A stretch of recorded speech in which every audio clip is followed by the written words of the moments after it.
Assalamualaikum warahmatullahi wabarakatuh. Selamat datang di channel Antara Kisah. Bertemu lagi bersama gua Panji. Untuk episode kali ini gua menghadirkan satu narasumber spesial di sini. Narasumber ini sekaligus masuk dalam tim utamanya Antara Kisah. Jadi narasumber ini adalah Fitri Indriani, tidak lain tidak bukan adalah istri gue sendiri. Kenapa dia masuk dalam tim inti di sini? Karena saat nanti penelusuran itu kita dibagi-bagi tugasnya. Kayak gue contohnya nanti saat penelusuran itu gue bagian perlindungan. Jadi perlindungan tim dari serangan makhluk-makhluk gaib itu ada di gue. Nah nantinya untuk narik makhluk gaib supaya berkomunikasi sama kita, nah nanti itu ada di istri gue. Nah jadi sebelum lanjut gue ngobrol-ngobrol sama istri gue nggak akan pernah bosan buat ngingetin lo semua untuk selalu subscribe video ini, terus like video ini, kemudian share video ini ke rekan-rekan lo, ke saudara lo semua atau siapapun itu. Yang terakhir silahkan lo bisa komen, kritik dan saran lo taruh di komen. Kalau misalnya ada tempat yang sekiranya bisa kita datengin dan masih terjangkau sama tim Antara Kisah, insya Allah kita akan datang. Tapi kalau jauh ya mungkin di lain waktu ya nanti gitu. Jadi kita ambil yang dekat-dekat dulu. Nah untuk kali ini gue mau ngobrol sama istri gue tentang, jadi istri gue ini gue jelasin dulu sedikit ya. Jadi istri gue ini dia sudah hampir 20 tahun bisa berkomunikasi. Kelamaan dari 20 tahun 17 mungkin 17 ya, mau 20 tahun. Jadi hampir 20 tahun ya, tetap aja hampir 20 tahun bisa berkomunikasi, dia bisa melihat makhluk halus itu dengan jelas. Mungkin kalau gue samar-samar, mungkin kalau gue masih samar-samar nggak jelas dan gue nggak bisa berkomunikasi, paling cuman gue tarik gue masukin ke orang gitu. Nah, kalau istri gue dia bisa komunikasi. Nah, gini ya teman-teman, di sini saya Fitri, perkenalkan, di sini mau cerita gitu ya. Cerita pertama kali awal mula kok bisa sih komunikasi, terus percaya nggak percaya, emang teralami sama saya sendiri ya. Awal mulanya nih pertama kali bisa ngerasain, terus kayak ngelihat bahkan berkomunikasi. Awal mulanya camping. Jadi saya tuh sama teman-teman tuh camping ceritanya nih ke Lawang Angin lah ya, disebutin boleh mana? Nggak apa-apa, sebutin aja nama ke tempat. Lawang Angin dulu tuh saya tuh camping, ceweknya tuh cuma bertiga, hampir semuanya cowok, cuman ceweknya bertiga. Pertama kali tuh pengalaman camping, naik gunung, terus di sana tuh biasa lah ya, biasa gitu. Kayak masak-masak segala macem, terus nyemil-nyemil gitulah, sampah masih belum diberes-beresin lah. Terus nginep tuh hari pertama. Nah hari keduanya bangun tidur tuh, bangun dari camping ini di tempat kita bermalam, ada kuncen tuh ceritanya. Kuncennya tuh nanya ke aku gitu, ceritanya gini, Neng, oh iya Pak gitu, saya lagi sama almarhum teman saya, udah nggak ada sekarang. Dia tuh nanya gini ke aku gitu, Neng nanti kalau mau pulang bersihin ya gitu. Aku pikir bersihin sampah gitu ya, kan habis ngemil biasa kan lagi gitu camping kan, jadi mikirnya paling bersihin tempatnya gitu kan. gitu kan. Terus saya bilang oh iya Pak nanti dibersihin, berarti tong pohonnya dibersihin gitu kan. Terus lanjutlah tuh malam tiba, pada sompral tuh. Sompral itu berkata-kata tidak sewajarnya di satu tempat ya. Yang ngomongnya aneh-aneh lah gitu ya. Berarti pada minum-minum apa segala macam gitu ya. Maksudnya yang namanya anak cowok kali ya. Terus pas lagi begitu, itu hampir semua yang camping di situ ya teman-teman pada ngeliat kayak kuntilanak gitu terbang-terbang dari ke kanan terus kiri lagi, kanan terus kiri lagi. Dari pohon ke pohon. Jadi pohon ke pohon lah gitu. Pohon satu dia pindah ke pohon satu lagi kayak gitu-gitu, dan itu jelas banget. Hampir semua yang camping di situ tuh ngeliat. Terus dari situ kan kayak pengalaman pertama, terus jadi kayak takut. Shock gitu. Shock pertama kali ngeliat yang begitu gitu. Saya pikir cuma boneka apa bohongan apa di prank atau gimana. Nggak, ternyata beneran gitu. Semuanya ngelihat tuh. Semuanya ngelihat. Bukan hampir semua, kayaknya semuanya ngelihat karena semua tertuju ke situ gitu, ke kuntilanak ini gitu. Dibilang nggak percaya tapi ngelihat gitu. Oh, itu benar kayaknya hantu gitu kan. Terus ngajak pulang tuh. Aku ngajak pulang ceritanya. Udah pulang aja deh kalau kayak gini. Nggak bisa deh kalau diterusin, nggak bisa tidur juga segala macam.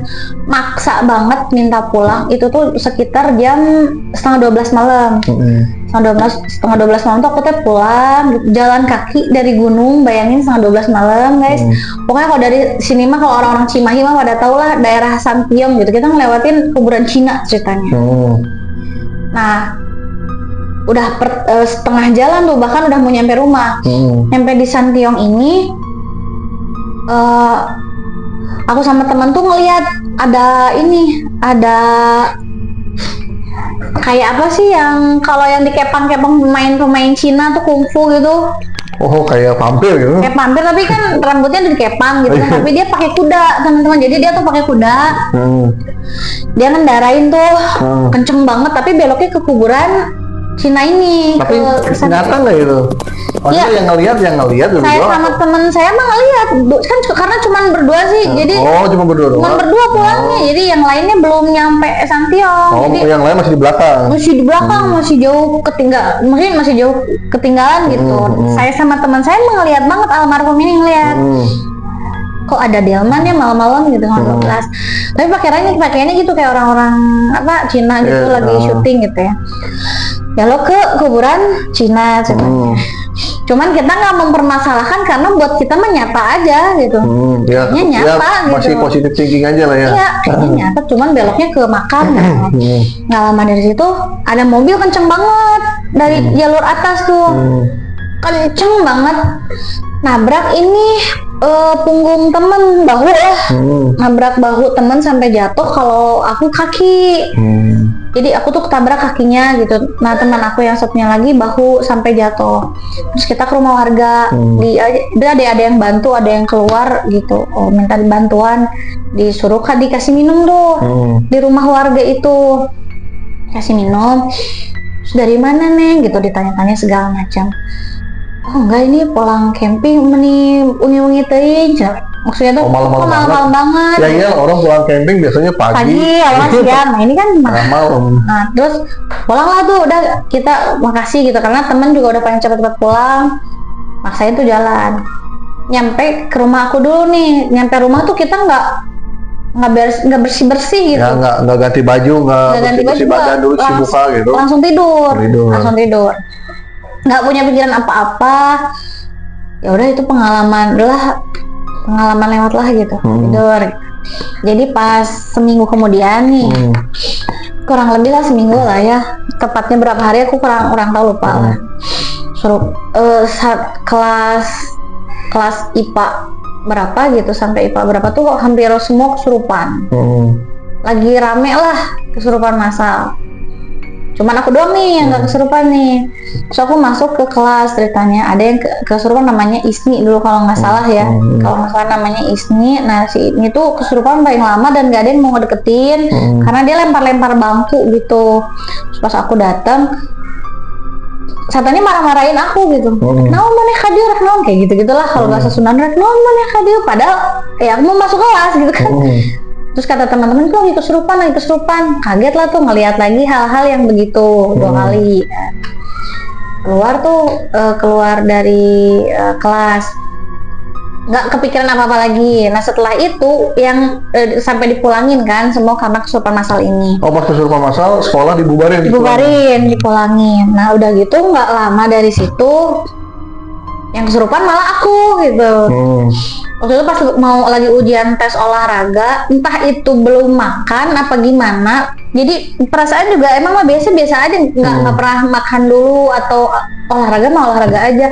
Nah ini mah waktu itu waktu pas aku lagi tes olahraga, perasaan tuh kayak nggak karuan gitu. Kayaknya mau marah tapi marah kenapa nggak tahu, gelisah tapi gelisahnya juga nggak tahu kenapa. Udah tapi tetap berjalan tuh olahraga. Pas gitu kan, lari tuh aku mulai lari. kesandung kayak ada yang ngalangin gitu. Padahal nggak ada apa-apa, kesandung. Terus udah nggak inget, langsung teriak-teriak di situ.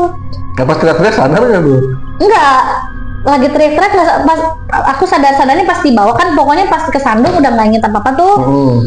Kayak lost aja gitu, badan tuh kayaknya lost.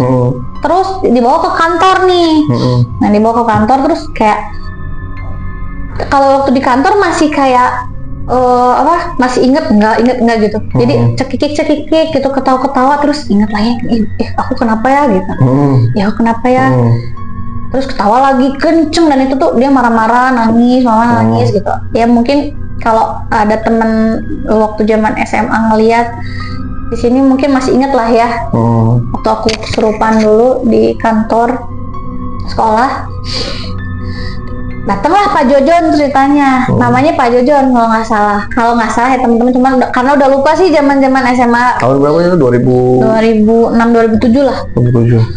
Oh, dia tuh datang terus cuman dikepretin air gitu doang, kayaknya langsung hilang gitu.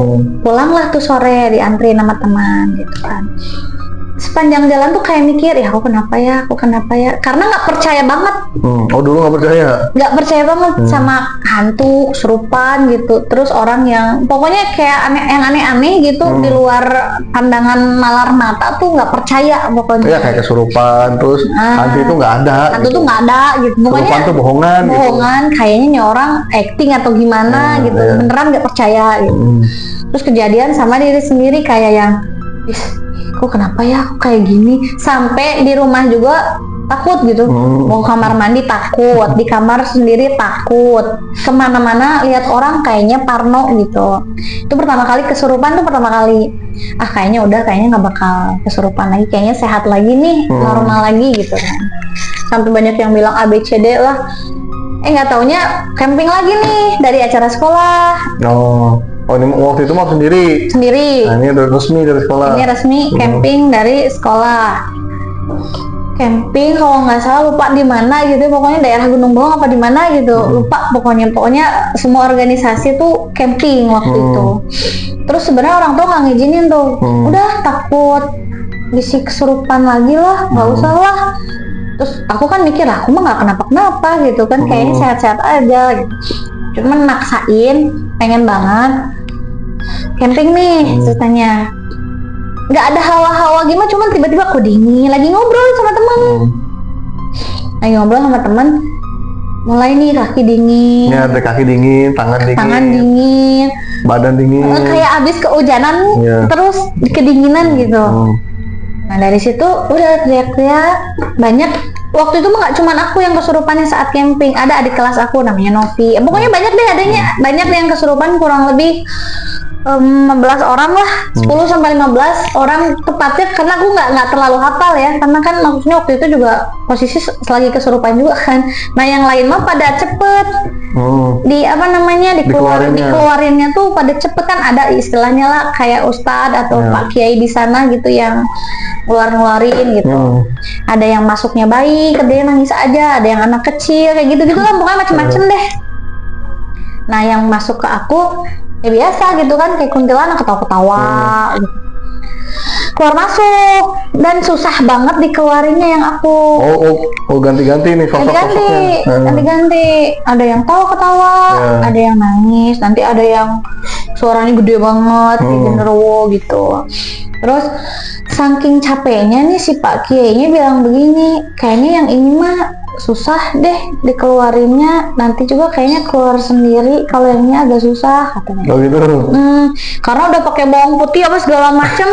Pokoknya bau badan putih, bau bawang putih aja tuh badan tuh. Bawang putih dikunyah, dilemparin ini. Pokoknya di gitu-gitulah, kayak pampir aja gitu kali. Nah dari situ bangun subuh, yang lain mah udah pada, aku nggak ngerti itu camping tetap berjalan atau dihentiin, nggak tahu karena nggak terlalu ngikutin. Taunya aku bangun tidur banyak orang liatin aja. Oh gitu. Nggak terlalu sadar. Ya udah, kayaknya aku kesurupan lagi gitu kan. Nah dari situ udahlah berjalan seperti biasa. Walaupun kadang sedikitnya kenapa sih gitu, masih begitu-begitu ya teman-teman. Kayak gitu ya, rasanya kayak gitu kan ya. Kayak gitu. Gitu.